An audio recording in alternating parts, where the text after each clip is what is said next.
Buenas noches, soy el profesor Leonardo Tello, profesor de la Academia Bíblica de la Misión Bíblica Bautista Dulos del curso de Santiago. Estamos en la sesión número 8, ya en la penúltima sesión para terminar todo el libro de Santiago, y en esta oportunidad estaríamos revisando lo que es el capítulo 4, versículo 1, hasta el capítulo 5, versículo 6. Toda esa porción textual vamos a estar examinando el mensaje que Santiago nos quiere dar con respecto a esto. Y toda esta sección abarca básicamente contra las advertencias que Santiago va a dar contra la mundanalidad y cómo la mundanalidad se deja ver, o el pensamiento del mundo, como hemos venido a las sesiones anteriores, la filosofía del mundo se deja ver en las actitudes de la congregación o los creyentes a los cuales iba dirigida esta carta. Así que vamos a estar examinando poco a poco esto. Y en primer lugar estaríamos viendo desde el versículo 1 al 3 cómo la mundanalidad se deja ver por la búsqueda egoísta del placer, ¿sí?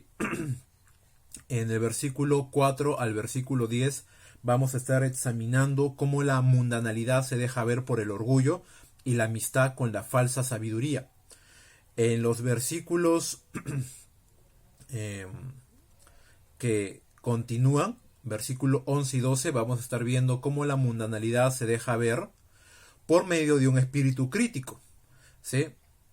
Y la mundanalidad se deja ver también por la arrogancia hacia el mañana, en los versículos 13 al 17. Y ya entrando al capítulo 5, en el versículo 1 al 6, vamos a estar revisando cómo la mundanalidad se deja ver en la avaricia. Así que Santiago va a tratar todos estos temas.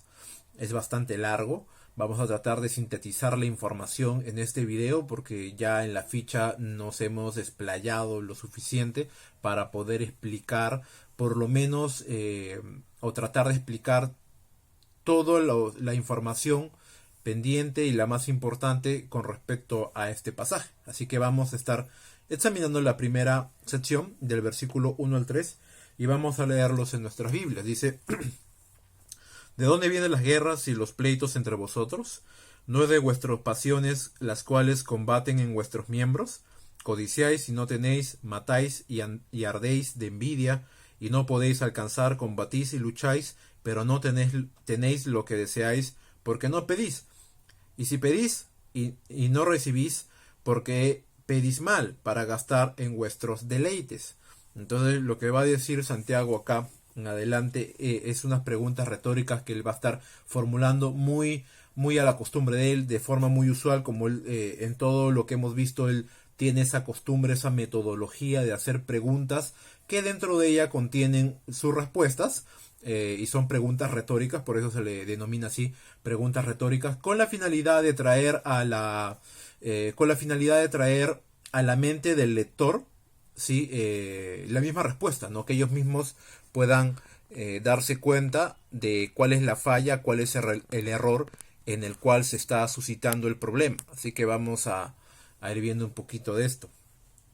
Así que la primera pregunta que va a lanzar Santiago es: ¿de dónde provienen las guerras? ¿De dónde provienen estos pleitos? ¿De dónde provienen estas enemistades, estas disensiones? Bueno, ya le hemos dicho, esos celos amargos, la contención, proviene de un corazón que está apartado de Dios, un corazón que puede estar viviendo una falsa religión, un corazón que está teniendo o adoptando la filosofía de este mundo. Y miren lo que dice Santiago, el capítulo 3, versículo 14 al 16, para hacer un poquito de remembranza de lo que ya habíamos estudiado anteriormente. Dice, versículo 14, cuando habla de la distinción entre la sabiduría del mundo y la sabiduría según Dios. Dice, pero si tenéis celos amargos y contención en vuestro corazón, no jactéis, o sea, no se enorgullezcan o no alardeen de algo, ni mintáis contra la verdad, dice. Porque esta sabiduría no es la que desciende de lo alto, sino que es terrenal, animal y diabólica. Porque donde hay celos y contención, y ahí tiene que ver la palabra egoísmo, la palabra envidia, ¿sí? Envidia, disensiones, dice, allí hay perturbación y toda obra perversa. Entonces, ya Santiago lo había explicado, pero en esta parte del tratado de Santiago él va a ser demasiado enfático, va a ser muy punzante, va a ir muy al grano, va a ser muy duro en todo el esquema que va a hablar. Es como si la carta fuera pasando desde lo moderado hasta lo más ya fuerte, más rudo. Entonces hay un clímax que vemos mientras que Santiago va escribiendo su carta. Entonces él vuelve a repetir casi algo similar a lo que había dicho en el capítulo 3 y dice: ¿de dónde provienen estas guerras? ¿De dónde provienen estos pleitos entre ustedes? Dice, entre ustedes. Ahora, acá hay una distinción. Primero dice entre vosotros y después dice las pasiones que combaten en vuestros miembros. O sea, va viendo desde cosas generales a particulares. O sea, va hablando de que el asunto en la congregación o en el cuerpo de creyentes, esas enemistades, ese caldo de cultivo de envidia, de promoción personal, de deseos avariciosos, de la filosofía del mundo pululando en las mentes de cada creyente, ese caldo de cultivo de contenciones, de buscar solamente de forma egoísta el beneficio personal, proviene o emana desde el corazón mismo. Entonces está viendo Santiago algo externo y lo está direccionando a algo muy interno. Dice: no es de vuestras pasiones, dice, las cuales combaten en vuestros miembros. Ahora, no habla de los miembros como creyentes o miembros de una iglesia local. Está hablando de los miembros del cuerpo, o sea, del interior del ser, del ser humano, ¿no? De su cuerpo, de todo su interior, de la médula de su, por decirlo así, de la médula de ellos, es de donde proviene todas estas desavenencias, ¿sí? Eso es lo que está a lo que se está refiriendo. Así que así como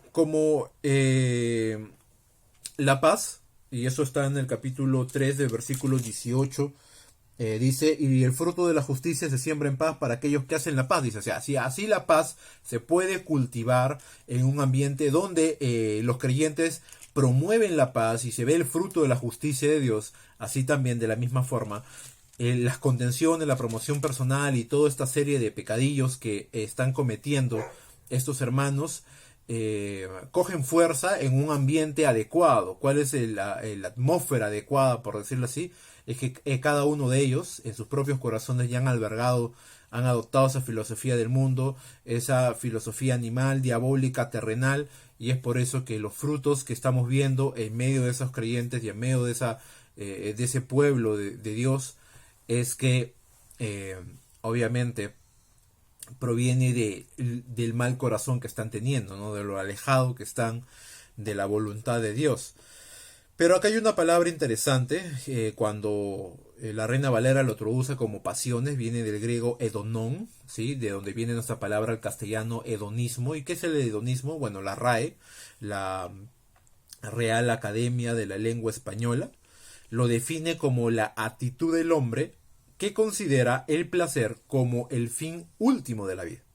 O sea, y eso es lo que, y cuando Santiago se refiere a que ellos están persiguiendo el sueño hedonista, ¿sí? Se están refiriendo a que esa actitud que ellos están tomando dentro del cuerpo de creyentes los está llevando a buscar su propio placer, su propio beneficio, y es como que está golpeando en lo mismo que golpeó la semana pasada, que habíamos hablado acerca del placer, ¿no? De la promoción personal, habíamos hablado de esos frutos de la carne. Bueno, Santiago vuelve a ser muy enfático en esto y dice: ustedes están siendo hedonistas, están buscando el placer propio, su propio placer como el fin último de la vida. No están queriendo agradar a Dios, lo que están queriendo agradar es su propia carne, ¿no?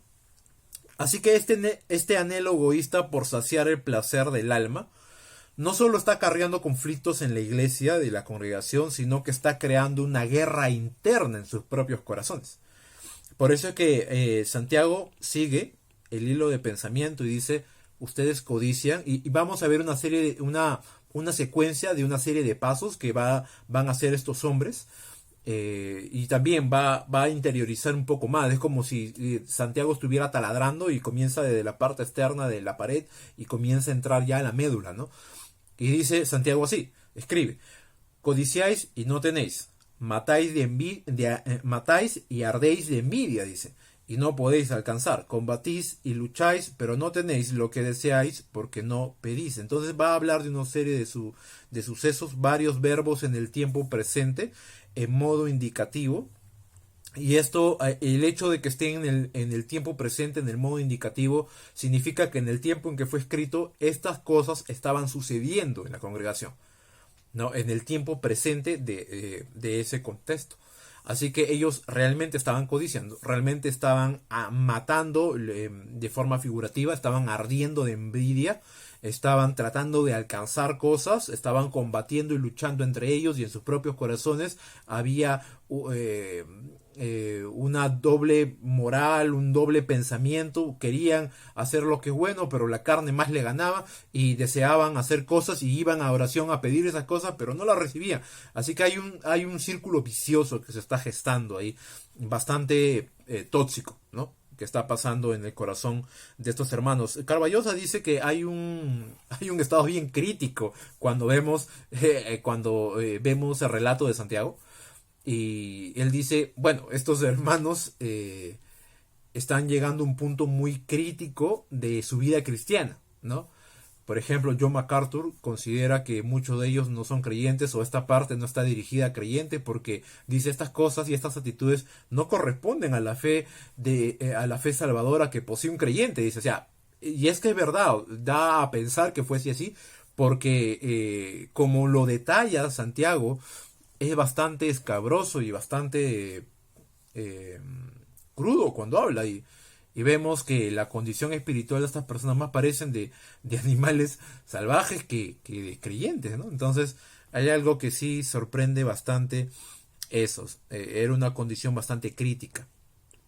Cuando se habla de codiciar y no tener, se está refiriendo a un ardiente deseo por tener lo que no les pertenece. Entonces vemos un ámbito de codicia, bueno, lo que llamamos también lujuria, que es tener algo que no nos corresponde a expensas aún de otras personas. No nos importa si tenemos que valernos de cualquier otro medio con tal de conseguir el fin deseado. Y es lo que postulaba este pensamiento, esa filosofía hedonista, ¿no? El placer es el fin último y no importa los medios, pero los medios justifican el fin. Así que había que conseguir lo que queríamos, así tuviéramos que cortar cabezas. Por eso es la expresión que Santiago dice, ustedes codician y no tienen, matan, dice, y arden de envidia. O sea, llegaba un punto, y eso también lo dice algunos comentaristas, no consideran que esto fuera un intento de homicidio de forma literal, sino de algo figurativo, pero algunos, por ejemplo, si no me equivoco, es Robertson,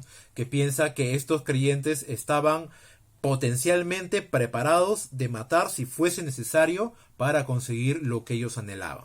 Así que es bastante peligroso. No sé cuánto de brecha podría haber entre el pensar y el desear matar a alguien y el hacerlo. Bueno, un impulso, ¿no? Un detonante, algo que te empuje a hacer algo. Es como el adulterio, ¿no? Podemos estar casados, podemos estar con nuestras mujeres, pero sin embargo la mente te revuelve la figura de otra mujer, y está eso en la mente. ¿Y qué faltaría? Un impulso, ¿no? Un impulso, tal vez que esa mujer se cruce por tu camino, y un impulso para que eso suceda. Así que me parece muy apropiado cuando Santiago dice, disculpen, cuando Jesús dice en el Sermón del Monte, y quiero ir allá, me parece apropiado mencionar este pasaje para nutrir un poco lo que estamos conversando o lo que se está exponiendo.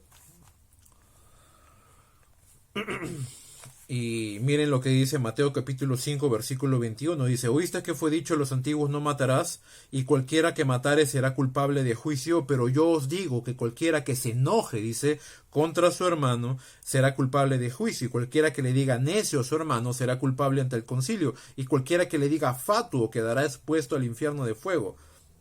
O sea, ¿qué es lo que está sucediendo allí? O sea, Jesús está tomando tanto el acto final, ¿no? El producto final, como la motivación, como una sola cosa. O sea, el hecho de que tú tengas la motivación es como si ya lo hubieses realizado. ¿Qué es lo que te distingue una cosa de la otra? Solamente un impulso. Y este mismo principio, este mismo mecanismo, por decirlo así, lo vemos también en el capítulo... disculpen, en la sección que sigue, cuando habla de Jesús sobre el adulterio, ¿no? Si miras a una mujer para codiciarla, habla claramente que ya pecaste con ella en tu corazón, pero solamente la has mirado, no la has tocado. Pero, ¿qué pasó? ¿Qué sucedió allí? ¿Qué diferencia hay entre codiciar y pensar deseos, o pensar, disculpen, actos impúdicos con una mujer en tu mente, de llevar a consumar el acto? Bueno, un detonante. Entonces, básicamente Santiago está haciendo eco de esto, ¿no? Codician y tienen y matan, o sea, están propensos a hacerlo de ser necesario con tal de conseguir lo que anhelan. Entonces, eso es básicamente el espíritu del hedonismo ahí vibrante en sus corazones. Así que hay un ardiente deseo por tener lo que se codicia. ¿Qué más podemos observar? Vamos a ir poco a poco, sin tratar de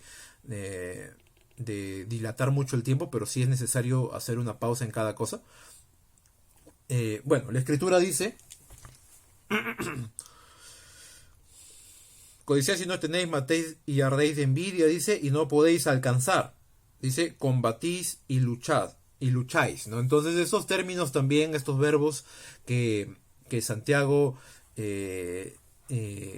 menciona aquí son importantes. Y mira, hay algo interesante que tenemos que notar aquí, y es: combatís y lucháis, pero no tenéis lo que deseáis porque no pedís, dice. Y en el griego existen tres voces importantes, que es la voz activa, la voz media y la voz pasiva. Y bueno, la voz activa es cuando el agente, ¿sí?, ejecuta la acción sobre la persona. La voz pasiva es cuando la persona permite que un agente externo ejecute una acción sobre ella, pero la voz media significa que la persona está ejerciendo un acto para beneficio propio. Curiosamente, lo que se dice acá de combatir y luchar y desear, está en esta voz, en la voz media, lo que significa que estas personas están combatiendo, luchando, que es una forma figurativa de decirlo, de pelear por lo que quieren, ¿sí?, para obtener un beneficio propio. Así que es importante hacer esta aclaración, porque nos hace ver, ¿no?, con mayor fuerza, que lo que Santiago estaba diciendo y la radiografía que estaba mostrando acerca del corazón de estas personas es que ellos deseaban enormemente algo en particular y estaban moviendo cielo y tierra en sus fuerzas carnales para conseguir objetivos carnales. No eran deseos ni motivaciones santas, no era nada que tenga que ver con la obra de Dios, eran beneficios personales y estaban utilizando todos los medios que tuviesen a la mano y valiéndose de lo que fuese para conseguir eso en particular que deseaba. Y eso era propio de un corazón egoísta, nada centrado en Dios y completamente desenfocado de la verdad, ¿no? ¿Qué más vemos? ¿Qué más podemos observar? Santiago sigue, dice, versículo 3, pedís y no recibís porque pedís mal, para gastar en vuestros deleites. Entonces, las pocas veces que oraran estas personas, bueno, Carballosa dice, bueno, él examina un poquito el texto bíblico y dice, bueno, estos hermanos estaban orando, pero estaban orando con fines malévolos, no estaban orando para fines piadosos, no estaban orando para luchar contra su pecaminosidad o para poder hacer menguar la carne que en ellos estaba floreciendo. Ellos no estaban orando para santificación, ellos estaban orando como usando a Dios como un cajero electrónico para obtener lo que deseaba. Yo considero que si es que tenían un hábito de orar, no era piadoso, también al igual que Carballosa. Yo considero que sí, por la estructura se ve que están orando, pero obviamente y también se utiliza ahí la voz media que sugiere que lo que estaban pidiendo era para fines personales, y obviamente Santiago es demasiado claro y demasiado transparente en su sentencia a estos hombres y les dice, ustedes están pidiendo, sí, o sea, sí oran, se están dedicando a la oración, pero aún su oración es para pecado, no es para beneficio de la obra de Dios, ni es para santificación, es para pecado su oración. ¿Por qué? Porque quieren cosas para gastarlas en sus deleites, dice. O sea, es muy claro, sin necesidad de ir a la estructura griega y mencionar esto de las voces medias, es muy claro notar en el texto bíblico, bendito sea el Señor que está en nuestro idioma, podemos notar claramente que Santiago está diciendo que lo están usando con fines egoístas, ¿no?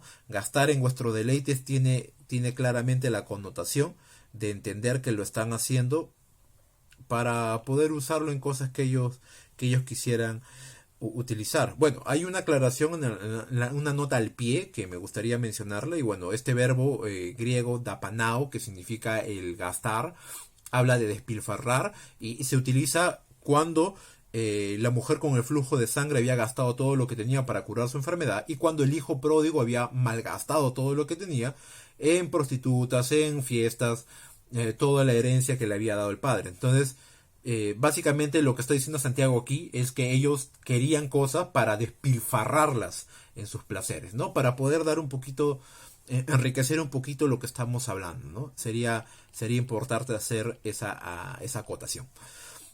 ¿Qué más podemos ver? Bueno, ahí nos terminamos la primera sección y ahora vamos a la segunda. Queremos correr un poquito, no queremos utilizar todo el tiempo, no queremos extendernos más de una hora. Bueno, hemos visto que la mundanalidad se deja ver claramente en una búsqueda egoísta del placer, y hemos hablado acerca del hedonismo, ¿no? Que es el fin último, es el encontrar el placer del sujeto, ¿no? De la persona. Y bueno, estos hermanos estaban teniendo eso en sus corazones. No es muy diferente a estos tiempos. Hay creyentes que vienen a Cristo por los beneficios, no por el Cristo que está en la cruz, sino por los beneficios que caen de la cruz.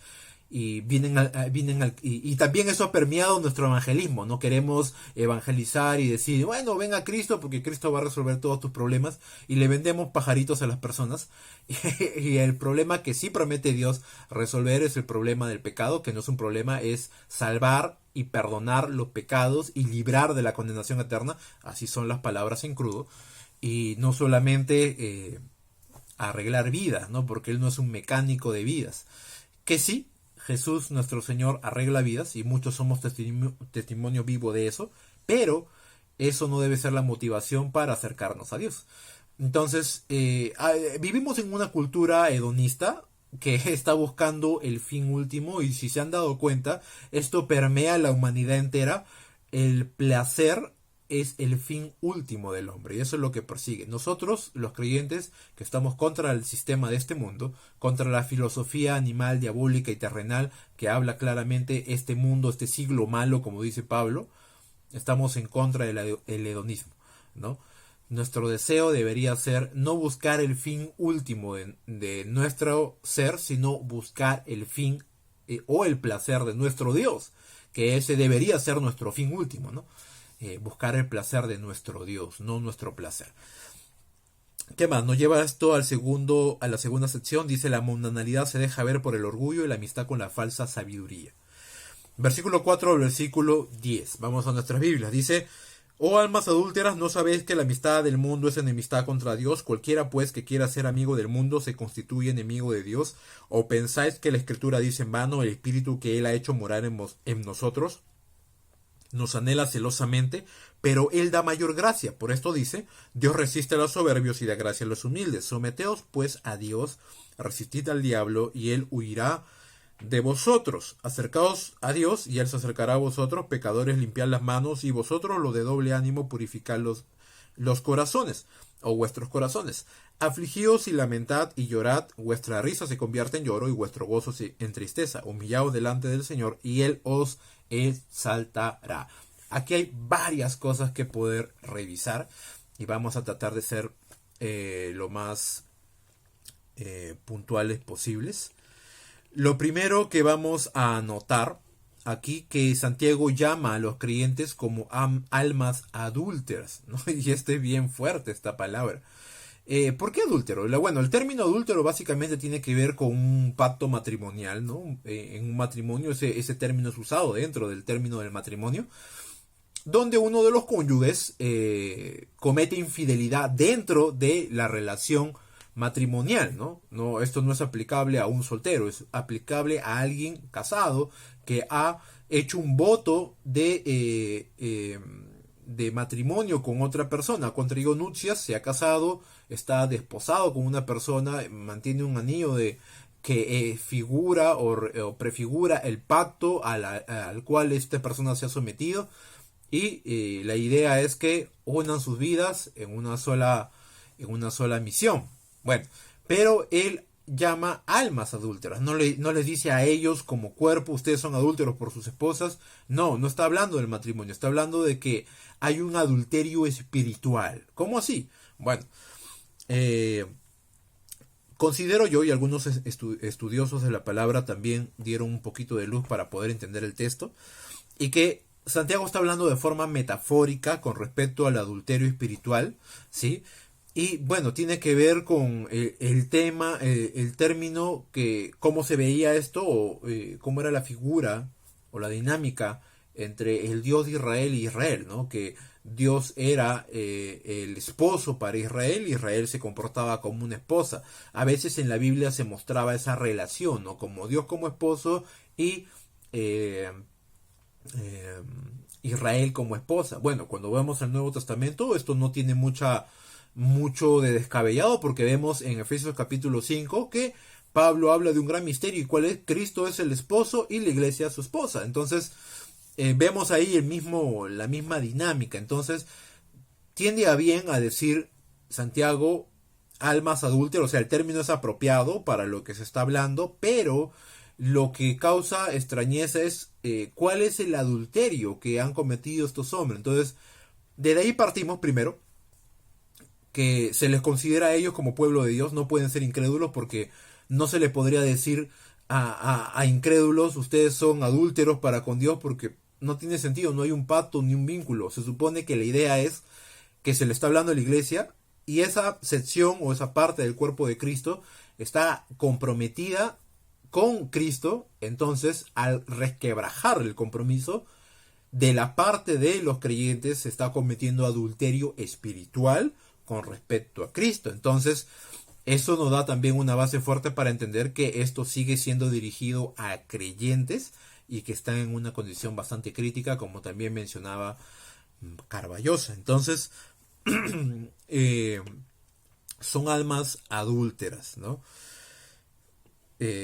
Hay ese adulterio espiritual, están siendo infieles a Dios. ¿En qué sentido? Porque en el corazón de ellos no estaba Dios, estaba el deseo personal, estaban buscando su propio placer, no estaban buscando satisfacer a Cristo, sino estaban satisfaciéndose a ustedes, a estas personas. Ellos mismos estaban buscando que satisfacer, así que en el trono de sus corazones no estaba el Señor, estaban ellos mismos posicionados, bien atrincherados ahí, y estaban buscando sus deseos personales. Ahora, Santiago vuelve a hacer otra pregunta y dice: ¿no saben ustedes que la amistad del mundo es enemistad contra Dios? Cualquiera pues que quiera ser amigo del mundo se constituye enemigo de Dios. Ahora,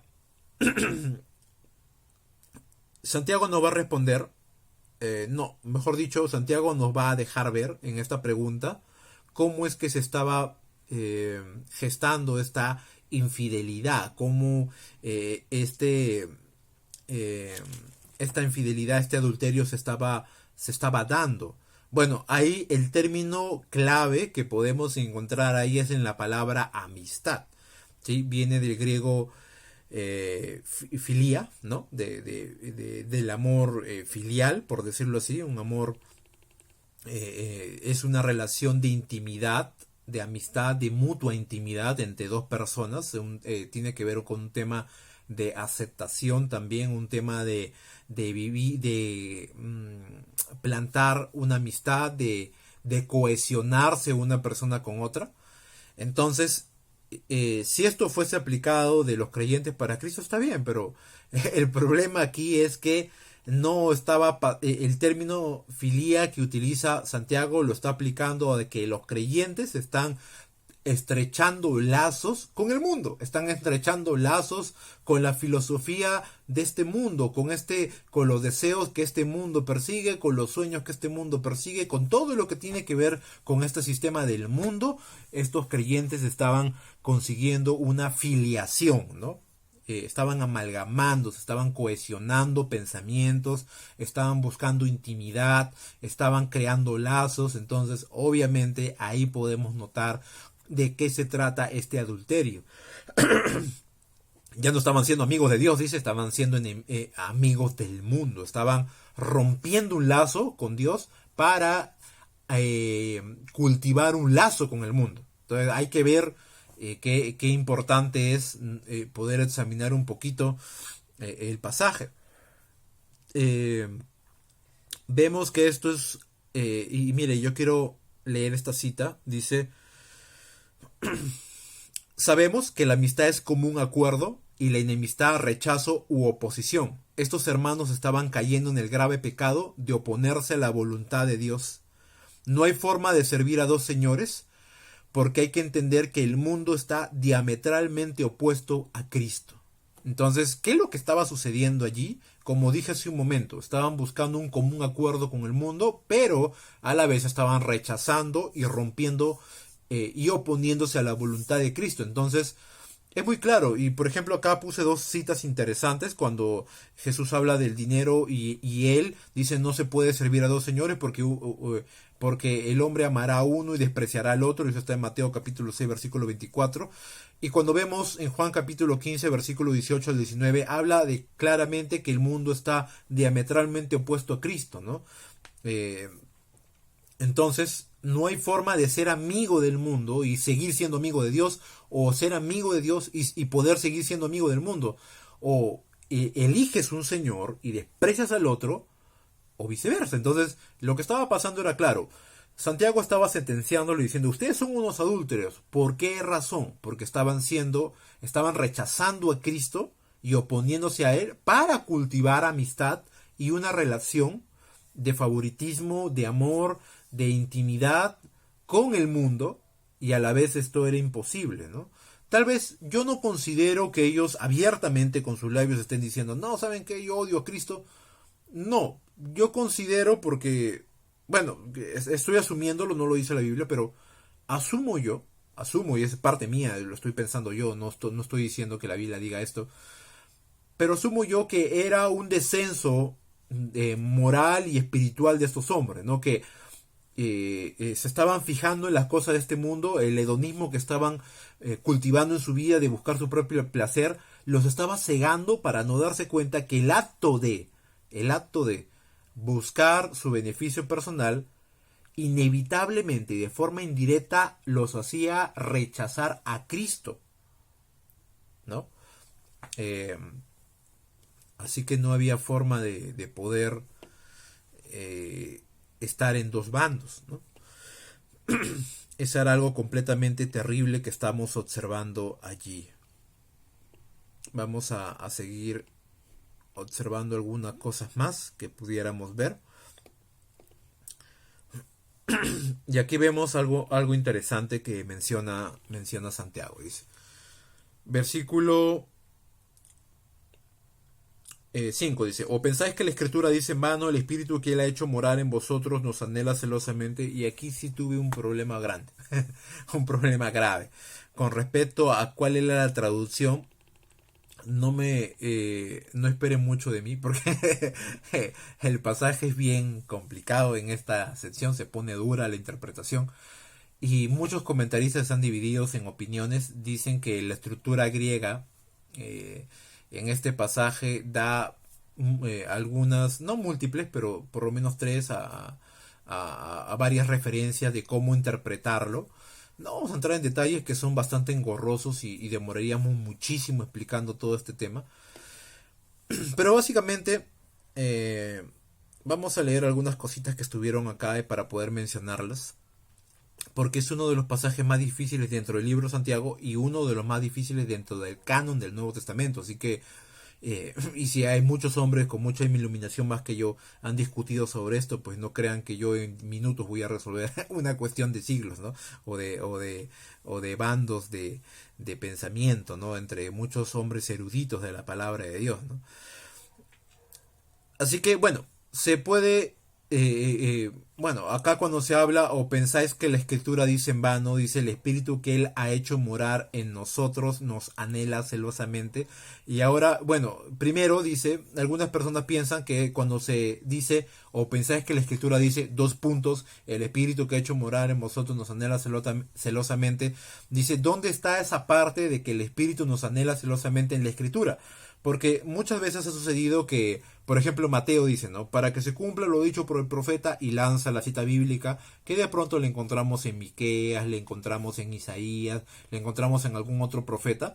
Y bueno, sabemos de dónde procede lo que Mateo insertó en su evangelio. Pero sin embargo, cuando vemos lo que dice Santiago acá, o pensáis que la escritura dice en vano, y el resto del pasaje, ese resto del pasaje no lo encontramos en ninguna parte del Antiguo Testamento y obviamente en el Nuevo jamás se va a encontrar, pero la idea es que cuando Santiago habla se estaba refiriendo al canon del Antiguo Testamento y no encontramos por ningún lugar que haya una mención literal de este pasaje. Así que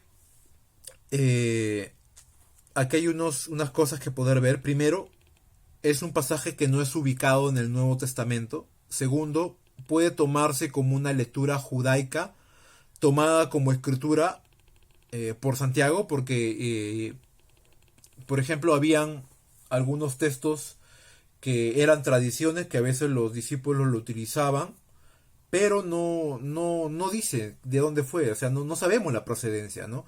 Y tratar de divagar en cosas que no entendemos sería, pues, perder tiempo, energías y hacerle decir algo a la Biblia que realmente no dice, así que no sabemos exactamente de dónde procede. O la tercera posición podría ser que, porque ya hemos hablado cuál es la primera es básicamente no se sabe de dónde proviene. Lo segundo, puede ser que es de una porción extrabíblica, ¿no? De una tradición judía o un relato judío y no sabemos de dónde proviene. Y lo tercero es, puede ser que sea una mención general de una verdad particular en las Sagradas Escrituras. Por ejemplo, una verdad general en la Biblia es que Dios ama a Israel, pero no hay un texto bíblico que diga literalmente Dios ama a Israel. Hay Dios amó, hay otras frases, pero así literal no existe. Pero no deja de ser una verdad, ¿no? O sea, vemos en todo el Antiguo Testamento y vamos a darnos cuenta que Dios ama a Israel, y Dios lo ama, eso es innegable, ¿no? Es una verdad irrefutable, pero no hay una cita bíblica que mencione esto. Entonces lo que podría suceder es que Santiago está diciendo una verdad general condensada en esta frase, ¿no? El espíritu que él ha hecho morar en nosotros nos anhela celosamente. Ahora, vienen más dificultades con respecto a esta cita bíblica, ¿sí? Hay otras dificultades más. En segundo lugar, ¿sí? Cuando se menciona al espíritu, no se sabe realmente si se refiere al espíritu humano o al espíritu santo, porque para ambas cosas en el griego la palabra neuma, así que, por ejemplo, si queremos decir espíritu de Dios es neuma toteus, ¿no? Espíritu de Dios. Pero si es espíritu humano, es neuma nada más, ¿no? No sabemos a qué se refiere Santiago acá, entonces es un poquito difícil. Dice, bueno, la Reina Valera lo pone en letras mayúsculas, el espíritu, como que haciendo una mención al Espíritu Santo, dice, ¿no? Pero realmente no podríamos ser dogmáticos en eso, porque hay personas que piensan que no, otras que sí. Bueno, vamos a seguir tratando de dilucidar un poco y vamos a englobar todo lo que estamos hablando. ¿Qué más? Bueno, aquí la palabra, a ver, permítanme ir a mi Biblia. Dice también, dice, el espíritu que ha hecho morar en nosotros nos anhela celosamente. Habla de, apareciera la Reina Valera que hiciera un celo, por un celo santo, ¿no? Pero sin embargo, hay traducciones serias que mencionan esto con la palabra petonón, que en el griego significa envidia. Y hay varios casos en que esta palabra griega se utiliza, y los puse ahí en la ficha, son varios textos bíblicos, que habla claramente que este pasaje en el Nuevo Testamento tiene una connotación negativa. y no una connotación positiva. Entonces eso da margen de referencia a poder entender dos conceptos que son dos posiciones mayoritarias y las he enlistado acá para poder, se los voy a leer. Primero, cómo se podría traducir, y de la segunda forma de cómo lo traducen otras personas, ¿no? Primero dice, el Espíritu de Dios depositado en nosotros nos ama con celos de Dios, y eso podría ser el grueso de esa verdad, ¿no? El Espíritu de Dios depositado en nosotros nos ama con celo de Dios. ¿Cómo debiéramos, porque quiero que se entienda bien, cómo podríamos entenderlo? A ver, versículo 5. ¿Ya? ¿O pensáis que la Escritura dice en vano? Bueno, no sabemos a qué referencia hace Santiago. Seguimos. El Espíritu que Él ha hecho morar en nosotros nos anhela celosamente. Es una pregunta que está lanzando allí. ¿Ya? Podríamos traducirlo como que el Espíritu de Dios depositado en nosotros, o sea, el Espíritu Santo en la vida del creyente, nos anhela o nos cela con celo de Dios para hacer las cosas justas delante de Dios. Y demanda exclusividad, ¿no? Entonces, esto puede ser una buena interpretación con respecto al contexto del verso anterior, porque estamos viendo que los hermanos quieren ser amigos del mundo y están rechazando a Dios y su sabiduría. Así que al despreciar a Dios y al amar al mundo, sí tiene bastante sentido cuando Santiago diría, ¿no? El Espíritu de Dios en nosotros nos anhela celosamente y quiere que en vez de vivir para el mundo, vivamos para Dios. Entonces está demandando en nuestros corazones cierta exclusividad. Pero también hay otra traducción importante.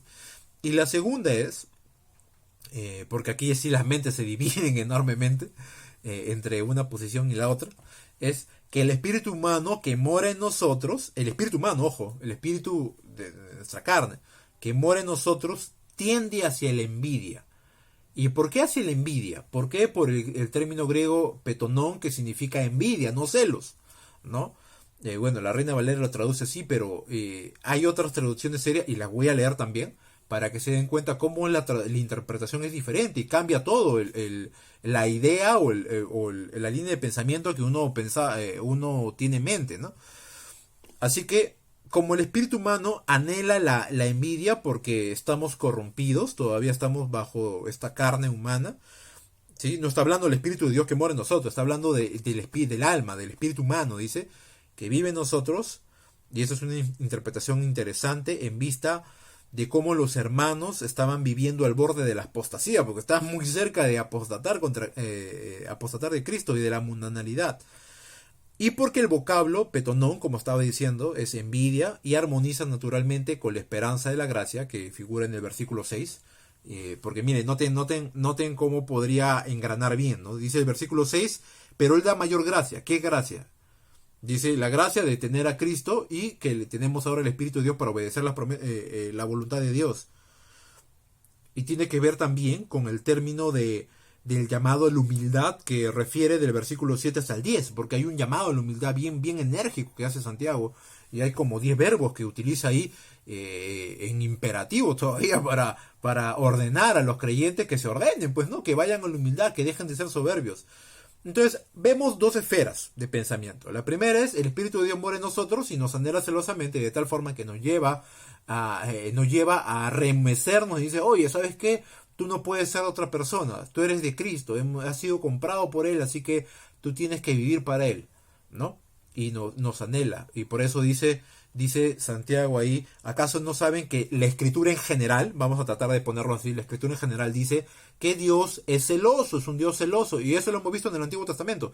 Dios es un Dios celoso y demanda exclusividad del pueblo de Israel, demanda la exclusividad de los creyentes, en fin, ¿no?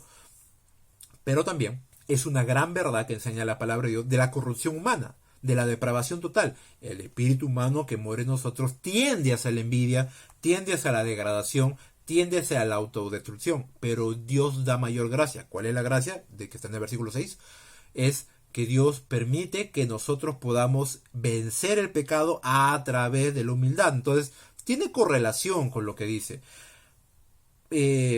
¿Cuál es mi posición? Yo pienso en la segunda, que habla de la depravación total, porque es la primera vez que Santiago en todo el libro hace mención de la palabra Espíritu de Dios. Así que si él ya hubiese utilizado ese término en pasajes anteriores, como que tendría cierto sentido. Pero es la primera mención que lo hace en el libro, así que no entiendo por qué tendría que introducirlo eso allí.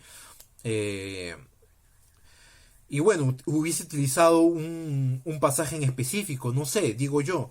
Por eso es que yo tiendo más a pensar, ¿no? Por el contexto, porque armoniza mejor. No digo que la otra posición no sea verdad, sí es verdad, que tiene fuertes argumentos, pero yo he decidido optar por la segunda. Ya lo dejo a su criterio personal. No pecamos si pensamos de una forma o de la otra. Así que yo pienso realmente que sería por este lado, ¿no? El espíritu humano que muere en nosotros tiende hacia la corrupción, pero Dios da mayor gracia. Vamos a algunos textos bíblicos. Disculpen, el mismo texto bíblico dicho por otras versiones, y me gustaría leerlas. Por ejemplo, la Biblia textual de la cuarta edición dice: ¿O pensáis que la escritura habla en vano? ¿No tiende al celo el espíritu que hizo habitar en nosotros? Bueno, ahí vemos una mención interesante. Por si acaso, espíritu en minúscula, no refiriéndose al Espíritu Santo, sino al espíritu humano. Entonces, la Biblia textual de la cuarta edición tiene esta posición. En la Biblia del Oso, ¿no? De la Reina Valera del 1569 dice: ¿Pensáis que la escritura lo dice sin causa? El espíritu que mora en vosotros codicia para envidia. Esta versión me gustó bastante. Porque como que ya te da a entender, te da más luz, ¿no? Entonces ya como que tú sigues la línea de pensamiento tranquilo sin tener ningún bache de interpretación, ¿no?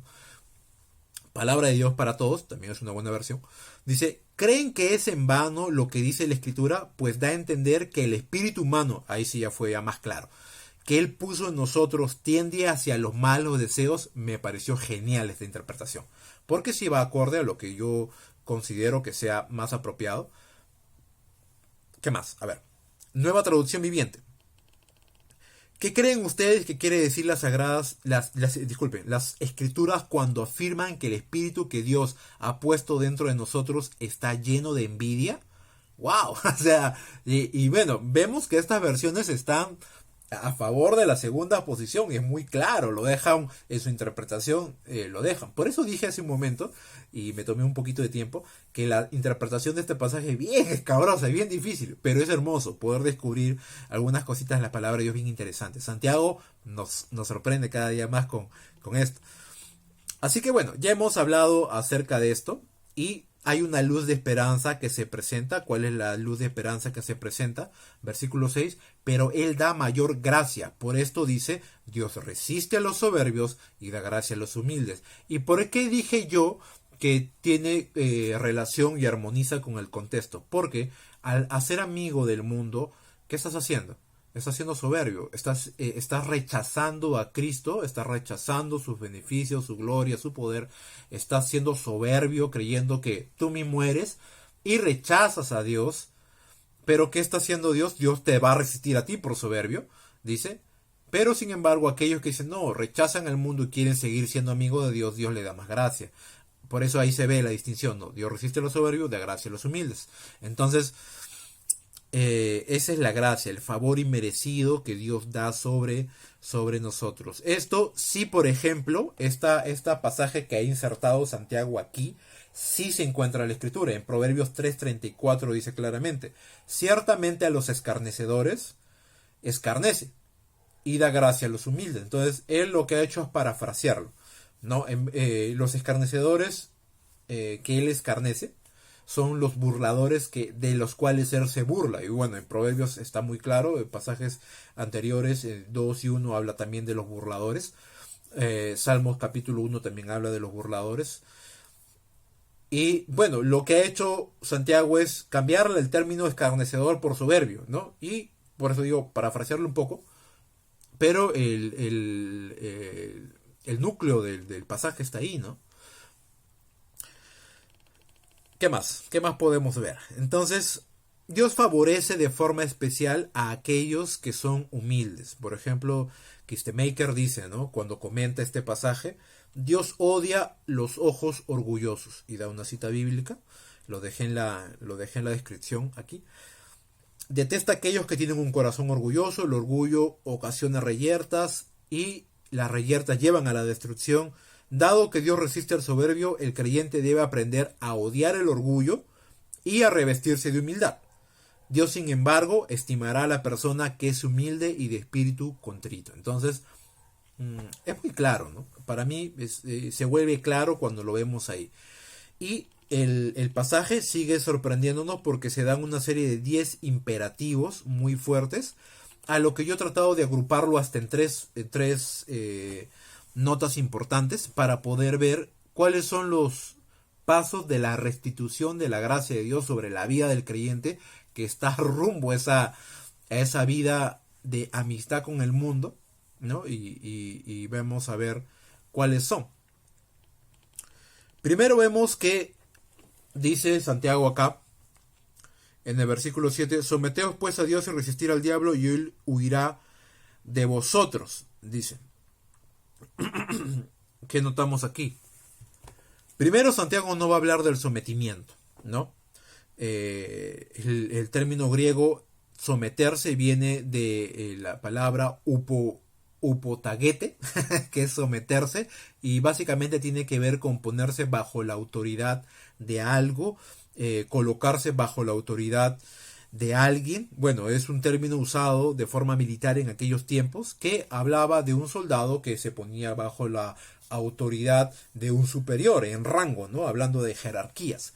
Entonces, lo que está diciendo Santiago ahí es, sométete, ponte bajo la autoridad de Dios, dice, y por consecuencia es la forma, algunos comentaristas dicen, la mejor forma de resistir al diablo es cuando tú te sometes bajo la voluntad de Dios, dice, ¿no?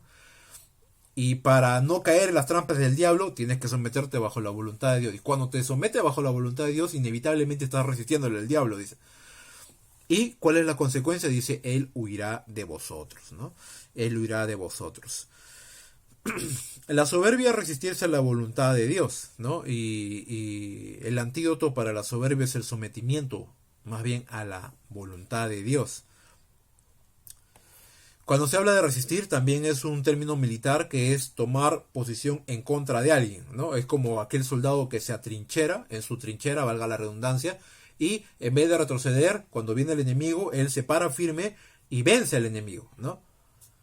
Pero el término para vencer al enemigo o al calumniador, ¿no? Que se habla ahí sobre el diablo, el término el diablo pues significa calumniador, aquel que nos calumnia, aquel que tira sus dardos de fuego, dicen, ¿no? Contra nosotros, eso habla Efesios 6, es cuando nos sometemos bajo la autoridad de Dios, ¿no? Y es la forma en que la guerra espiritual se hace, ¿no? Como aquellos personas, bueno, lastimosamente algunos creyentes carismáticos piensan que la autoridad la ganan cuando oran, gritan, etcétera, etcétera. No voy a entrar en detalles, no quiero ofender a nadie, pero el término ahí, la verdadera guerra espiritual es sometiéndose bajo la voluntad de Dios, y es como Satanás no tiene opción, porque cuando ve a un creyente que está revestido de la obediencia a Dios, pues no hay forma que hacer. Es lo mismo que pasó en Mateo 4:4, cuando vemos que Santiago, Santiago, el diablo trató de provocar a Jesús entre su ridícula idea de tratar de hacer caer al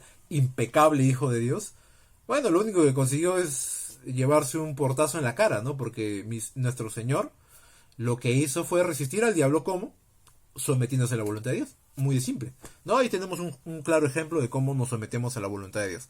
El segundo punto es acercarnos a Dios y Él se acercará a vosotros, pecadores, limpiad las manos, y vosotros, lo de doble ánimo, purificad vuestros corazones. Ojo, todos estos verbos que vamos a ver acá son imperativos.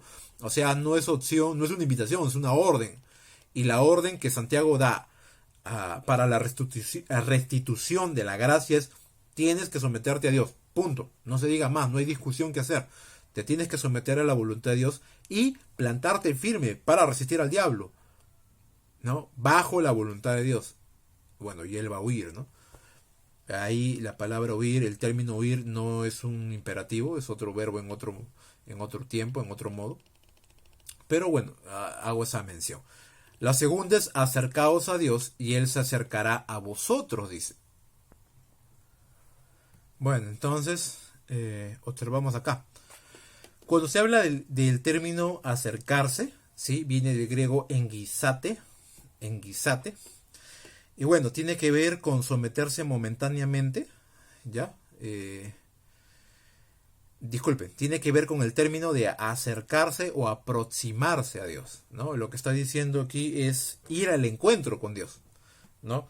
No es un encuentro superficial y obviamente no tendría nada de sentido someterse a Dios si no nos acercamos. Si se dan cuenta, cuando vemos los términos en griego, disculpen, los términos que figuran acá, estos verbos en imperativo, vamos a darnos cuenta que lo que está haciendo Santiago es acercarnos a Dios más bien, ¿no? Te sometes, te acercas, y la tercera sección nos habla claramente de la humillación, versículo 10, ahí termina, ¿no? Humillarnos. Entonces vemos sometimiento, acercarnos y humillarnos. Pero la condición de acercarse no es un acercamiento superficial. Y hay una hermosa promesa. La promesa es, tú te acercas a Dios, Él se va a acercar a ti. Porque Dios tiene un corazón compasivo. O sea, Él no nos va a rechazar. Él no va a botarnos hacia un lado como diciendo, pues yo no quiero nada contigo. No eres un pecador y ya no quiero saber nada de ti. No, por el contrario, mire lo que dice Hebreos capítulo 4. Y me gusta, uno de mis textos preferidos es este pasaje de Hebreos capítulo 4.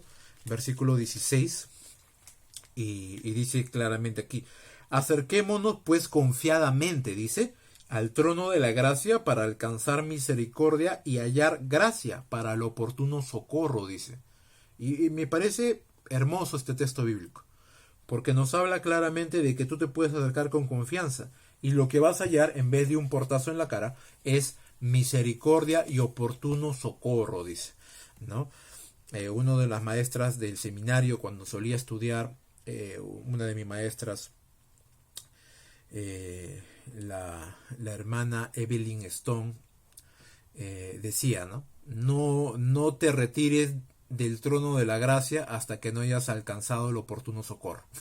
Y esa frase me gustaba mucho porque nos hablaba de la perseverancia en acercarnos a Dios. Y es cierto, tenemos que acercarnos a Dios, no un acercamiento con una doble mentalidad, y eso lo hemos visto atrás ya en Santiago, y esto me hace recordar, mira, esta parte muy interesante.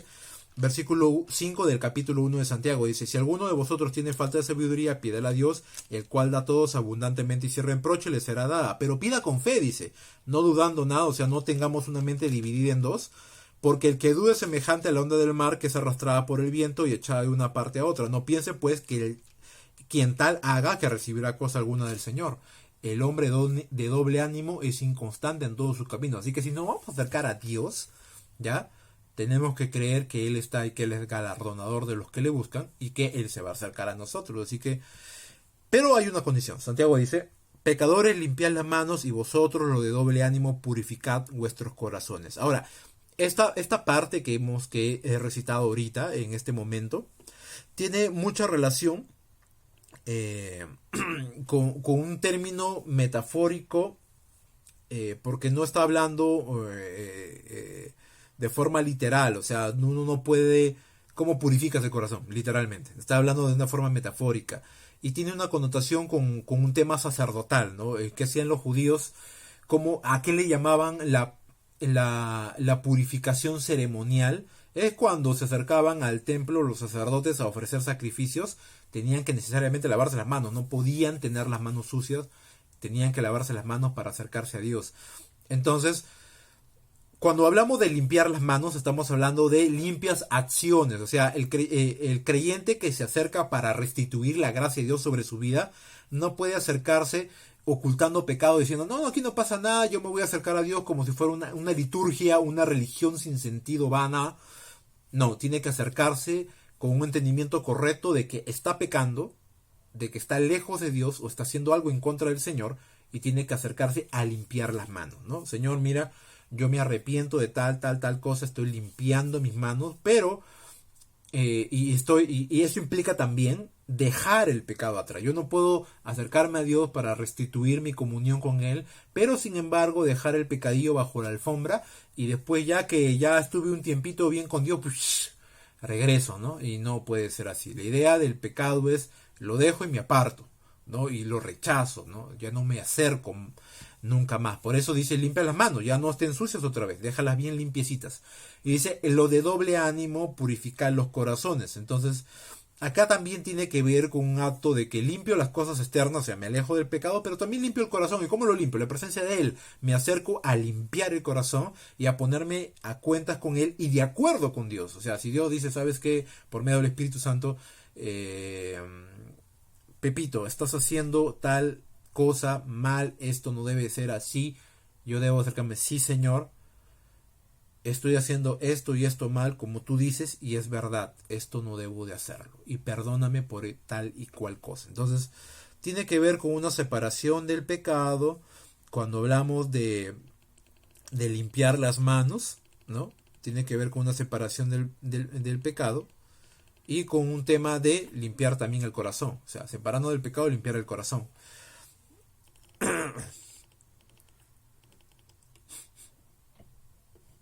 Mira lo que dice, acá hay una cita que quiero leerla de, un comentario muy interesante de Fawcett y Brown. Está en los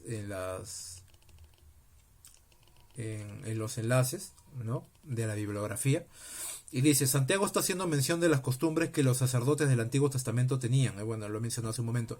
Estos se lavaban las manos para mantener su limpieza ceremonial antes de acercarse a Dios. Esto es claramente un aspecto externo de limpieza, pero purificar el corazón viene a ser un aspecto interno de limpiar los deseos, motivos y pensamientos que hay dentro del ser, puesto que no hay forma de acercarse a Dios estando aliado con el pecado, ¿no? El Salmo 24, 3 al 4 decía, ¿quién subirá al monte de Jehová y quién estará en su lugar santo, limpio de manos y puro de corazón? Entonces es muy claro lo que se tiene que decir aquí.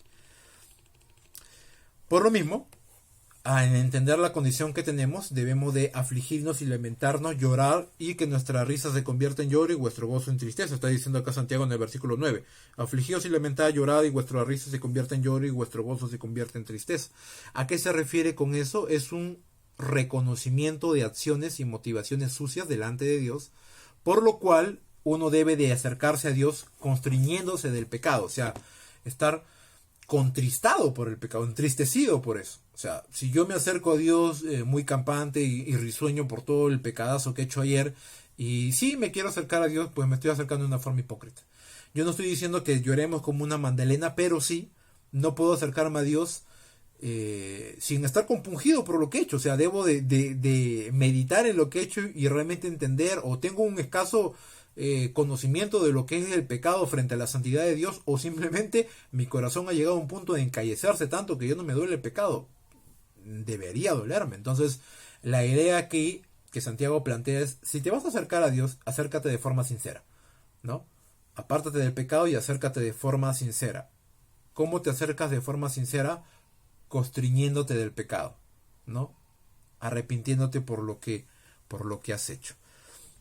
El punto 3 para poder restituir la gracia es humillarse delante del Señor y Él os exaltará, dice. Entonces, aquí me agradó bastante lo que dice Santiago. Es la última fase y una promesa hermosa, así como que... Y mira, hay 3 promesas, si te has dado cuenta, ¿no? Te sometes a Dios, Dios promete que cuando estés bajo la voluntad de Dios, el diablo ni se te va a acercar. Tú te acercas a Dios, Él se va a acercar a ti. Tú te humillas a Dios, Dios te va a exaltar. Entonces, la soberbia nunca va a ser, y la búsqueda del hedonismo nunca va a ser nada que calce bien con el creyente, mejor dicho. Nunca va a calzar bien con el creyente. Por todo lo contrario, lo que va a traer es dolor, sufrimiento y un montón de cosas desastrosas. Hymanson, Fawcett y Brown, no lo mencioné hace un momento, también vuelven a comentar este texto bíblico y me pareció interesante. Dice, el árbol para poder crecer hacia arriba debe echar las raíces hacia muy abajo.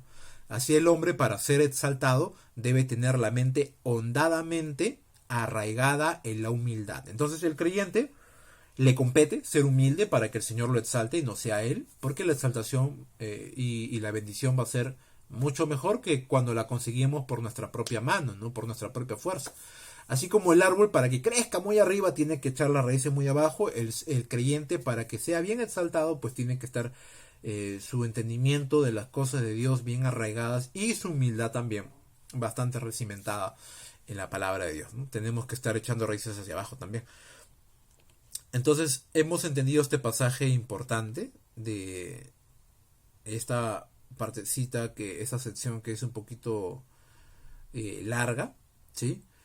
Pero nos damos cuenta que la mundanalidad se deja ver por el orgullo. La soberbia nunca va a ser un buen nada que calce bien con el creyente, lo hemos dicho hace un segundo. Y con la amistad con la falsa sabiduría. Tú te vuelves amigo del mundo, inmediatamente, como dice Santiago, te constituyes, o sea, te colocas en la posición de ser adversario de Dios. Y la Biblia dice, el autor de Hebreos lo dice, horrenda cosa eres caer en manos del Dios vivo. Sigamos. La sección 3. La mundanalidad se deja ver por un espíritu crítico. Versículo 11 y 12. Vamos a pasarlo un poquito rápido esto para seguir avanzando. Ya vamos sobre la hora. Dice, hermanos, no murmuréis los unos de los otros. El que murmura del hermano y juzga a su hermano, murmura de la ley y juzga la ley. Pero si tú juzgas a la ley, no eres hacedor de la ley, sino juez.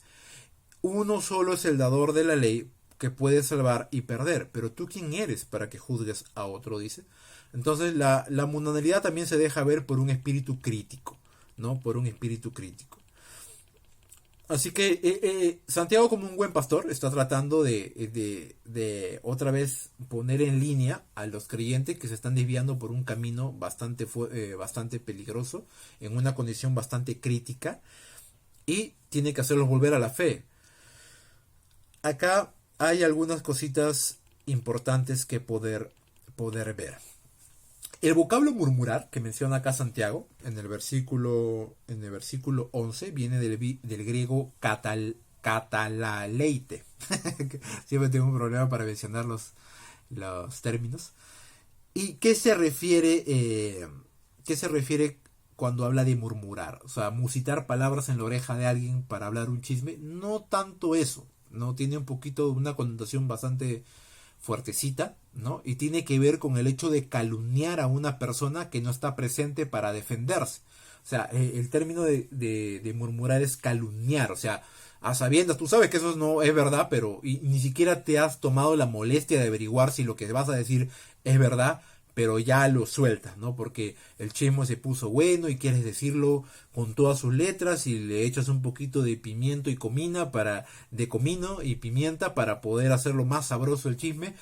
Y sin darte cuenta estás calumniando a una persona que no está presente en ese instante para defenderse de lo que estás diciendo, porque estamos diciendo mentiras, ¿no? Entonces, murmurar, el término griego, tiene todo ese espectro de significado, ¿no? Así que vemos que ahí se están violando dos leyes importantes. La primera es una violación directa a la palabra de Dios y la segunda es una usurpación de las prerrogativas de Dios o de los derechos o privilegios de Dios. Es una usurpación de los privilegios de Dios. ¿Por qué? Primero porque es una violación directa a la palabra de Dios. Mira lo que dice el versículo 11. Hermanos, no murmuréis los unos de los otros. El que murmura del hermano juzga a su hermano, murmura de la ley y juzga la ley. Pero si tú juzgas la ley, no eres hacedor de la ley, sino juez, dice. Ahora, ¿cuál es la demanda que nos habla el Nuevo Testamento con respecto a los creyentes? Debemos amar a nuestro prójimo. ¿Cómo resumió Jesús la ley? En amarás a Dios sobre todas las cosas y a tu prójimo como a ti mismo. Punto. No hay más, ¿no? Eso resume la ley. Si amas a Dios, si tu amor es vertical, tu amor horizontal va a estar bien. O sea, porque amas a Dios, amas al prójimo. Vas a amar al prójimo porque tu corazón va a estar lleno del amor de Dios. La murmuración y la calumnia tiene que ver con el hecho de no amar al prójimo. Entonces estamos violando directamente la palabra de Dios porque la palabra de Dios nos manda, la ley perfecta nos está mandando a amar al prójimo. Calumniarlo es no amarlo, ¿sí? Porque estamos hablando mal de él. No estamos llamados a condenar, sino a restaurar. Gálatas dice en el capítulo 6, versículo 1, si alguno ve a algún hermano en una falta y ustedes que son espirituales, restaurarlo, dice en espíritu de mansedumbre. No chismear de él, no calumniarlo. No señalarlo y decir, mira lo que ha hecho este bandido, ya lo encontré, ya lo vi. No, habla de restaurar al hermano, no de condenarlo. Entonces, el término aquí, murmurar, calumniar, tiene que ver con el hecho de condenar a alguien, ¿no? Ya lo sentencia, ya lo hundes, ya ni siquiera te has preocupado en saber por qué hizo lo que hizo, sino ya le condenamos, ya le dijimos las cosas hasta las que no hizo, ¿no? Así que cuando hacemos eso, nos hacemos jueces sobre la ley. ¿Por qué? Porque se supone que la ley ha sido hecha para respetarla, pero si yo no la respeto, yo me pongo por encima de ella. O sea, mis palabras pesan más que la palabra de Dios. Y es como interpreta Santiago como que eres juzgador de la ley. O sea, en vez de examinarla para entenderla y aplicarla, la examino para, ¿cómo se dice esa palabra? Desacreditarla, ¿no? O sea, digo, no, amar al prójimo en este caso no debe aplicarse. Entonces yo me hago juez de la ley en el sentido de que juzgo a la ley y la desacredito. Entonces me pongo por encima de la ley de Dios, ¿no? Así que, bueno, si vemos el capítulo 1 de Santiago, nos habla claramente de ser hacedores de la palabra de Dios, no solamente oidores. Así que ya Santiago está dando vueltas en el mismo eje que ya había hablado para poder hacernos entender, ¿no? Siempre es bueno. Y el segundo punto es, yo lo que hago cuando calumnio, condeno a una persona, yo usurpo las prerrogativas o los privilegios de Dios. ¿Cuáles son esos privilegios de Dios? Mira, Jeremías capítulo 25, versículo 31, dice claramente que el Señor nuestro Dios es Dios de toda carne, ¿no? Acá lo tengo, voy a leerlo rapidito nada más. 25:31. Dice, llegará el estruendo hasta el fin de la tierra porque Jehová tiene juicio contra las naciones, Él es el juez de toda carne, entregará a los impíos espada, dice Jehová. Entonces hay una mención importante donde se refiere a Dios como juez de toda la carne, o sea, de todo ser viviente, ¿no? Y bueno, es algo que lo podemos encontrar en toda la palabra de Dios. Dios siempre está emitiendo juicio sobre su creación, ¿no? Su creación Él tiene ese privilegio de enseñorearse sobre su creación. Él es Señor sobre ellos y tiene derecho sobre esas vidas. Así que eso le corresponde de forma exclusiva a Dios. Entonces, el emitir juicios para condenar a una persona no nos compete a nosotros. Ahora, cuando la Biblia habla de juzgar al creyente es ver y emitir un juicio con buenos pensamientos, porque mira, algo que dijo Santiago aquí es cuando se juzga al creyente, y eso lo encontramos en el capítulo 2, ¿ya? Versículo 4, mira, justo lo tengo acá, dice, no hacéis distinciones entre vosotros mismos y venís a ser jueces con malos pensamientos. O sea, en el contexto lo que está diciendo aquí Santiago es, ustedes están haciendo favoritismo. Bueno, ya lo habíamos hablado del favoritismo, y lo que estaba diciendo acá Santiago claramente es que estás emitiendo juicios con malos pensamientos, o sea, no pensamientos buenos para edificación, sino pensamientos malos. Así que es muy claro que se está usurpando el lugar de Dios, que el hecho de condenar y dar vida solamente compete a Dios, ¿no? Y la fuerza del verso está acá claramente, versículo 12, uno solo es el dador de la ley, o sea, Dios la dio. Cuando tú vas contra la palabra de Dios, estás yendo directamente contra Dios mismo. El único que puede salvar y perder, o sea, lanzar al infierno y salvarlo, hay más textos bíblicos que puse ahí, no lo voy a leer, ya el tiempo está bastante largo. Y dice, ¿tú quién eres para que juzgues a otros? Si eso le compete a Dios. O sea, ¿tú te crees mayor que Dios? Está diciendo Santiago. Obviamente que no. Entonces, ¿cómo se ve la mundanalidad también en este sentido? Es cuando lo que hacemos... Perdón, disculpe. Es cuando también tenemos un espíritu crítico sobre las personas para condenarlas. No para emitir juicios santos, ¿no? Porque la iglesia también puede juzgar a los creyentes, pero obviamente en el contexto de la disciplina eclesiástica con un pensamiento objetivo según la verdad de Dios, no emitir juicios a forma de calumnia y condenación para chisme, ¿no? Punto 4. La mundanalidad se deja ver también por la arrogancia en el mañana, versículo 13 al versículo 17. ¿Qué más dice acá? Vamos ahora, lo que decís hoy, mañana iremos a tal ciudad y estaremos allá un año y traficaremos y ganaremos cuando no sabéis lo que será mañana. Porque, ¿qué es vuestra vida? Ciertamente es neblina que se aparece por un poco de tiempo y luego se desvanece. En lugar de lo cual deberáis decir, si el Señor quiere, viviremos y haremos esto o aquello, pero ahora os jactáis en vuestras soberbias.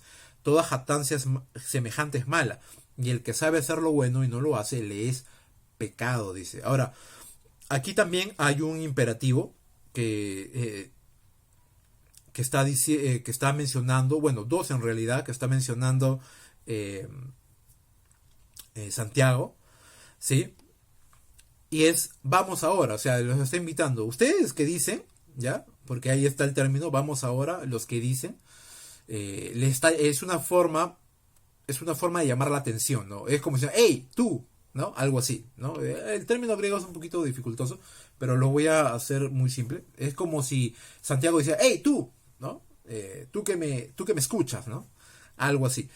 Vamos ahora, dice, los que decís, hoy y mañana iremos a tal ciudad y bueno, haremos tales cosas. Ahí hay verbos en tiempo futuro que lo que está demostrando es una serie de acciones bien planificadas, ¿no?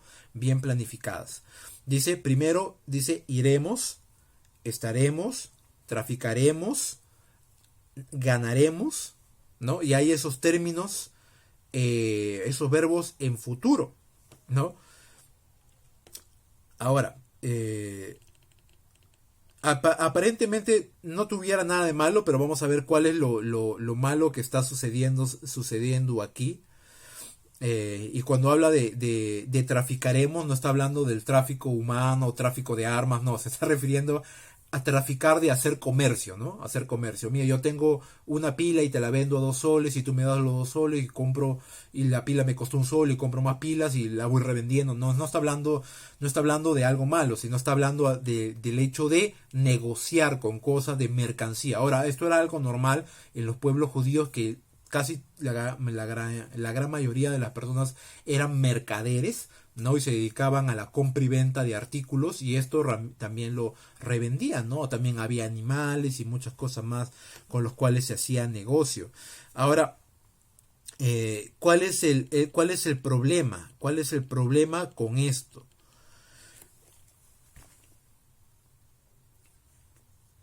Vemos acciones bien planificadas como mañana iremos a tal ciudad, el lugar donde se iba a ir, cuánto tiempo se iba a estar, 1 año, qué se iba a traficar, o sea, qué se iba a negociar, ya había un producto, por ejemplo, no sé, jabones, digamos, cuánto iban a ganar, cuánto era su costo inicial, cuánto le iban a revender, cuánto iba a ser su margen de ganancia, ya todo eso estaba en la mente. Ahora, el problema no era eso, el problema era la jactancia que ellos estaban teniendo, porque estaban no confiando en la soberanía de Dios, no estaban poniendo los planes a los pies de Dios, sino estaban haciendo cosas fuera de la voluntad de Dios. ¿Cómo obtenemos esa información? Por el contexto de lo que está diciendo. El contexto nos deja ver qué es lo que está sucediendo aquí, qué es lo que está pasando. Dice, versículo 14, cuando no sabéis lo que será mañana, porque ¿qué es vuestra vida? Dice, ciertamente es neblina que aparece por un poco de tiempo y luego se desvanece, dice. Ahora, estos hombres estaban planificando y emprendiendo cosas sin conocer la voluntad de Dios. Y a mí me ha pasado particularmente que yo he determinado planes y de pronto Dios ni comencé los planes y yo he tenido oportunidades de hacer negocios de diversas cosas en tiempos en que no le consulté a Dios, no hablé con Dios de nada y los he hecho siendo creyente y me han salido peor que cualquier otra cosa. O sea, y es porque a veces, y esto no solamente es algo para ellos, sino también para nosotros. A veces logramos hacer planes sin Dios. Y cuando Dios no quiere que hagas esas cosas, porque de alguna otra forma te van a conducir a alejarte de Él sin darte cuenta, o Dios sabe por qué Él lo quiere detener, tiene sus razones, hermano, por más que hagamos planes, se desbaratan todos. Una última vez tuve la oportunidad de hacer un negocio con mi esposa, un pequeño negocio. Yo tenía temor de verdad, porque ya me había quedado de experiencia que Dios me había tirado abajo varias cosas. Y dije, ¿esto lo haré o no lo haré? Y estaba orando y de pronto Dios me habló a través de un libro, el libro de Eclesiastés, y justo un versículo que decía, lo que tengas a tu mano para hacer, hazlo. Y lo leí, lo medité, oramos con mi esposa, lo leímos juntos, y mi esposa me dijo, yo creo que Dios está hablando que debes hacerlo. Y gracias a Dios lo hicimos, el negocio nos dio buena rentabilidad, ya fue de semanas nada más, lo terminamos y nos dio un buen margen en ganancia. Y dije, wow, ahí veo la diferencia entre lo que sí Dios quiere que tú hagas y porque confías en Él, en su soberanía y Dios te está permitiendo eso, cuando hacemos planes sin Dios, sin consultar, y muchas veces las cosas que hacemos como dice el proverbista, hay caminos que al hombre le parecen derecho, pero su final son caminos de muerte. Entonces, lo que está diciendo acá Santiago es, no está mal que tú hagas negocio, no está mal que tú prosperes, Dios no quiere, Dios nos ha dado la capacidad de prosperar, de inventar cosas, de poder crear, de poder tener negocios. Hay creyentes que son prósperos, hay otros que viven estrechez económica por algún trato de Dios especial. No vamos a hablar de eso, pero lo que está diciendo acá Santiago es muy claro, o sea, él no está en contra de eso. Lo que sí está en contra es que estas personas, por el perfil que vemos de mundanalidad, no estaban entendiendo que la vida es corta y que todo depende de Dios. Si Dios quiere, si Dios lanza los dados y caen en 6-6, ya pues ganamos. Si no, si Dios no quiere, no. Y esto nos hace recordar al Salmo 103, versículo 15 al 16, cuando dice, el hombre como la hierba son sus días, florece como la flor del campo, que pasó el viento por ella y pereció, y su lugar no la conocerá jamás. La vida del hombre es así, va a perecer, no tenemos la vida comprada. Entonces, en lugar, ¿cuál es la solución para esto? No es dejar de no hacer el negocio, sino más bien, por el contrario, ponerle stop y pensar, ¿Dios quiere esto? ¿Dios querrá esto realmente? Versículo 15, en lugar de lo cual deberías decir, dice Santiago, esa es la idea que Santiago está planteando. Dice, si el Señor quiere, mira qué interesante, ¿no? Si el Señor quiere, viviremos y haremos esto, aquello. O sea, es muy claro que Santiago no está oponiéndose a que los hermanos puedan, no sé, tener alguna ganancia por algún negocio que haga. Bueno, Pablo mismo vendía tiendas, hacía y vendía tiendas para poder sostenerse, para no ser gravoso en la iglesia. Así que si él estuviera en contra de eso, pues que Pablo sería un pecador. No está en contra de eso, sino en contra de no entender la soberanía de Dios. Carballosa cita algo muy interesante, lo voy a leer. Debe subrayarse además que depender de la voluntad de Dios tanto para la vida en sí como para las actividades cotidianas de esta no presupone en ningún modo un pasivismo de parte del creyente. La fe viva es dinámica, hacer planes no es contrario a la voluntad de Dios, pero hacerlas a espalda de Dios sí lo es. ¡Pac! Como la cereza en la torta. Carballosa, una mención muy importante para poder entender esta cuestión. Entonces, Santiago vuelve otra vez a bofetear a estos hermanos con con una sentencia bastante grave. Y mira lo que dice versículo 16 al 17. Pero ahora ustedes se jactan en vuestras soberbias, toda jactancia semejante es mala, dice. O sea, ustedes están alardeando de que sí, no, mira, vamos a hacer, ya, vamos a vender jabones, sí, mira, vamos a hacer esto, vamos a ir acá, vamos a irnos a Piura a vender jabones, vamos a estar ahí un año, después nos vamos a Tumbes, y de ahí a Tumbes nos vamos al centro, a la capital de Ecuador, y vamos con los jabones vendiendo, vas a ver que va a ser un negociazo.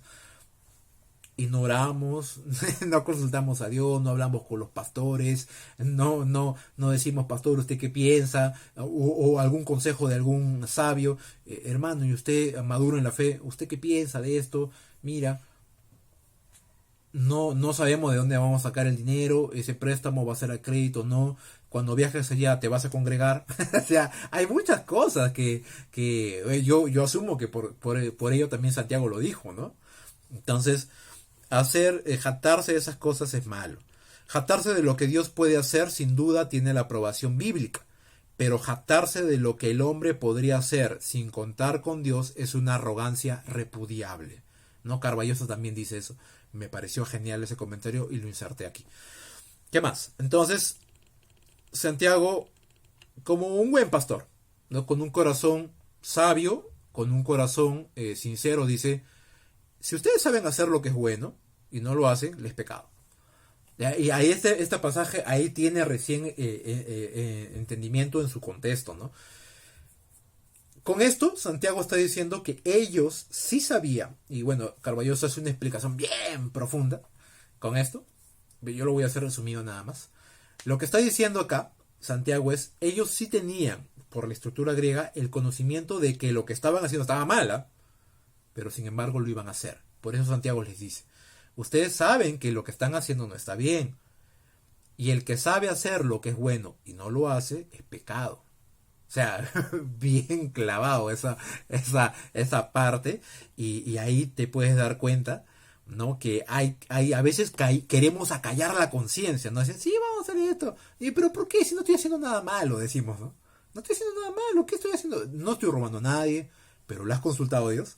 ¿Has orado tan siquiera? ¿Has ayunado por eso? ¿Has pedido a Dios? ¿Te has puesto a ver si realmente lo que vas a hacer va a empujar hacia tu ministerio o hacia la obra de Dios? Ahora, Carballo también dice, esto no debe de ser un pasivismo, ¿no? Decimos, no, yo solamente vivo de pan y el agua y la palabra de Dios es mi alimento y no muevo ni un dedo, no hago nada.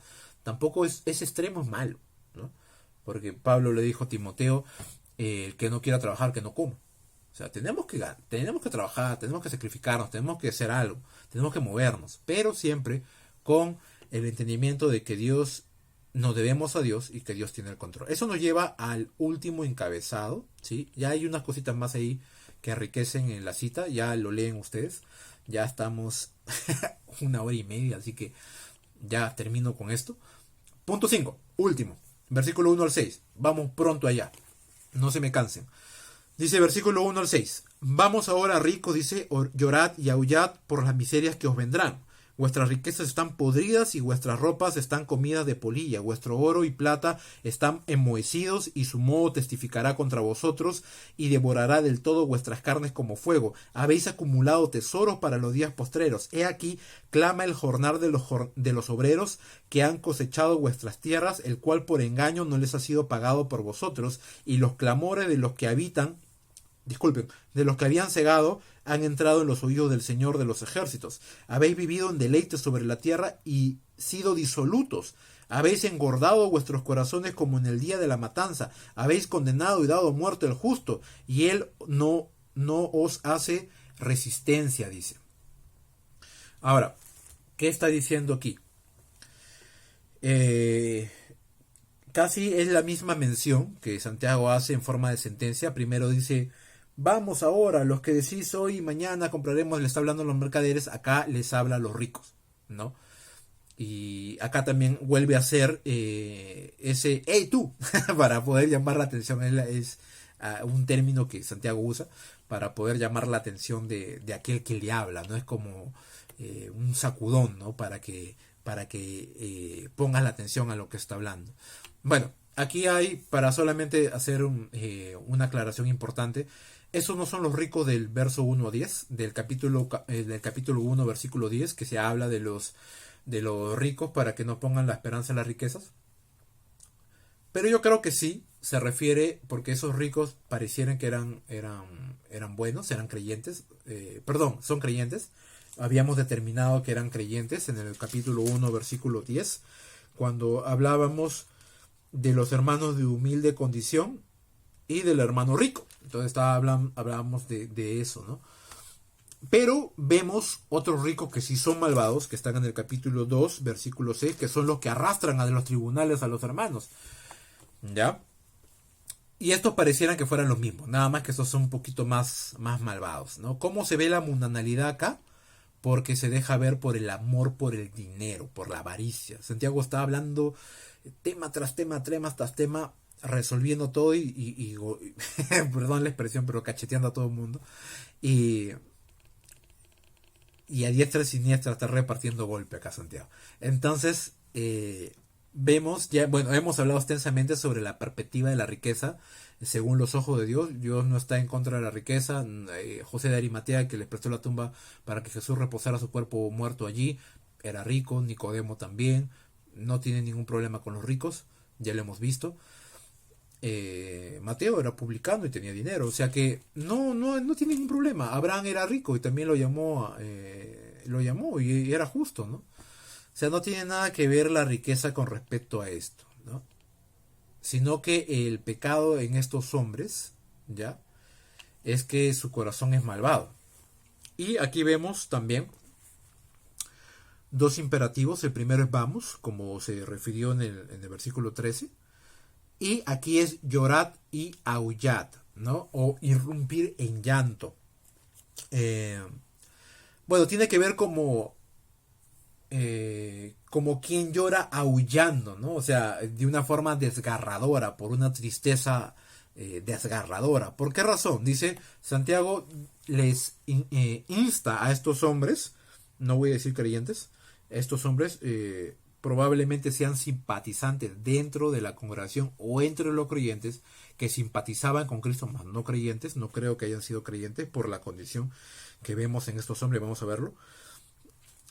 Él les llama a llorar por las miserias que os vendrán. ¿Cuáles son esas miserias? Bueno, el juicio de Dios que va a caer, para hacer corto el cuento, el juicio de Dios que va a caer sobre estos hombres, porque realmente son bastante malvados. ¿Sí? ¿Qué más vemos? Bueno, aquí hago mención de 1 Timoteo capítulo 6 versículo 17, dice: a los ricos de este siglo mando que no sean altivos, sino que ni pongan la esperanza en las riquezas, las cuales son inciertas, sino en el Dios vivo que nos da todas las cosas en abundancia para que las disfrutemos. 1 Timoteo capítulo 6 versículo 17. Entonces, a estos sí son, por ejemplo, son creyentes, ¿no? Son ricos creyentes. ¿Qué hace Pablo? Le dice a Timoteo, dile que, o sea, sí, Dios los ha prosperado, les ha dado holgura económica, pero que no pongan la esperanza en las riquezas. O sea, Pablo también ahí está diciendo, sí, o sea, no tengo ningún problema en que sean ricos. Lo que sí tengo problema es que amen al dinero más que a Cristo. O sea, eso está fatal. Vemos que las riquezas están podridas, las ropas están comidas de polilla, el oro y la plata están enmohecidos. Así que vemos aquí algunas cosas importantes. Kistemaker, por ejemplo, habla de que la riqueza en el contexto del Antiguo Testamento tenía que ver con ganado, ¿sí? Pero, sin embargo, en el Nuevo Testamento se habla ya de los bienes materiales en forma de moneda, no el cambio de moneda. Aún esas dos cosas eran riquezas en esos tiempos. Santiago nos muestra tres aspectos importantes, y el primero que podemos ver es que a estos hombres que parecía que eran hacendados, habían acaparado, ¿no?, dinero y cosas perecibles, y estas estaban pudriendo. Por eso dice, vuestras riquezas están podridas, ¿no? Y estaban almacenando cosas. ¿Por qué pensamos eso? Porque hay obreros que se supone que se les paga el jornal, y estos obreros trabajaban en cultivos. Entonces debemos de inferir que estos hombres tenían riquezas, por decirlo así, en el sentido de que tenían alimento para tiempos, no sé, tal vez de sequía, de hambruna, pero lo tenían almacenado y eso estaba pudriendo. O sea, en vez de repartir, como un creyente generoso debiera hacer, si tiene abundancia reparte, porque hay el don de la liberalidad, Pablo lo habla. Cuando un creyente es prosperado, la idea que la iglesia y él también ore para que Dios le dé la liberalidad, para no aferrarse a las cosas de este mundo, sino que más bien eso, bendecir a la iglesia o bendecir al que él crea conveniente. Pero la idea es que el don de la liberalidad implica el hecho de dar, ¿no? Porque y Dios permite que tengamos más para poder dar más. Pero sin embargo, estos hombres tenían un corazón muy estrecho y todo lo que tenían se estaba pudriendo. Las espléndidas vestiduras que llevaban, dice, estaban comiendo por polillas, y el oro y la plata estaban derruyéndose, estaban siendo derruidas. Y esto eran testimonio, estas cosas eran testimonio con respecto a cuán profundo era su avaricia. ¿Sí? Entonces es inútil poner el amor a la riqueza. Por eso Jesús decía en Mateo capítulo 6 versículo 19 al 20, ¿sí?, que las cosas imperecederas están en el cielo. Por eso decía, no hagas riquezas en esa tierra donde la polilla y el orín corrompen, donde los ladrones minan y hurtan, sino hacer tesoros en el cielo. Entonces era muy claro que estos hombres tenían la mirada fija en todo exclusivamente lo terrenal, y su corazón había llegado a estrecharse tanto que el dinero, el deseo de acumular y acaparar había llegado a un punto muy alto en sus vidas, ¿no? Ahora vemos otra expresión que Santiago menciona acá, que es importante, y dice, y devorará del todo vuestras carnes como fuego, dice. Entonces, aquí sí hay una mención de una condenación eterna. Y Santiago los está condenando. Obviamente estas personas no pueden ser creyentes. ¿Por qué? Porque se ve que aún el cuerpo de estos hombres, sus vidas van a perecer bajo el fuego. ¿No? Bajo el fuego. Aquí hay menciones importantes, y ese es el devastador juicio de Dios por la vida de estos hombres. Ahora, el fuego muchas veces se ha visto en la Biblia como Dios demostrando su poder. Por ejemplo, los profetas de Baal y Elías, ¿no? El fuego descendió y dice consumió hasta las piedras, pero era fuego de Dios, ¿no? Entonces, para demostrar su poder, pero también el fuego lo vemos en el Nuevo Testamento como juicio, ¿no? El juicio, por ejemplo, Pedro va a mencionar en su segunda epístola que el mundo va a ser consumido bajo fuego, bajo juicio, bajo el juicio de Dios. Ahora, el infierno está lleno de fuego, donde está el juicio de Dios también. Vemos, por ejemplo, en Marcos capítulo 29, como 3 veces este énfasis, 3 a 4 veces este énfasis, donde el infierno dice que el gusano de ellos no muere y el fuego nunca se apaga, dice. Entonces, hay una mención de juicio. Entonces, debemos inferir que lo que está hablando Santiago aquí es que las carnes de ellos, o sea, su ser, va a ser condenado en el fuego eterno.